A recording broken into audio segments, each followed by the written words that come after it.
New for you this morning on Daybreak. We still have plenty of these chilly February days ahead of us, but spring break is right around the corner. Sure, it'd be nice to be planning a vacation right now. Really would. KIMG News 3's Alex Dieter sat down with a Mayo Clinic infectious disease specialist to talk about some things to keep in mind amid the ongoing pandemic if you're making travel plans. Alex, good morning.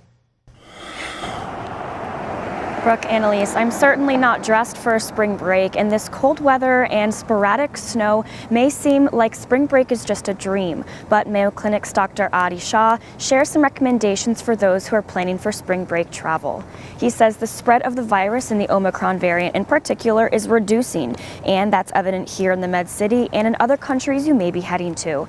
But he still recommends getting vaccinated, getting that booster, and avoiding highly populated areas where transmission may be high. And moving forward, Dr. Shah says he's hopeful for the continued trend of negative COVID cases.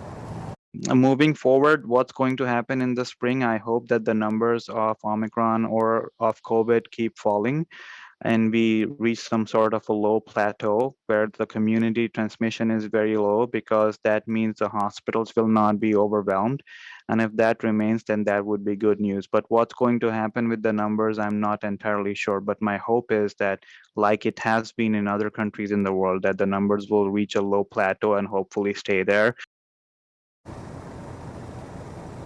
He says when returning from your spring break travel, quarantining isn't necessary if you don't have any symptoms. But if you do live with a friend or family member who may be vulnerable to the virus and you're showing some kinds of sickness, you should get tested and quarantine or stay away from them for around 5 days. Live in Rochester, Alex Dieter, KIMT News 3. Thanks, Alex.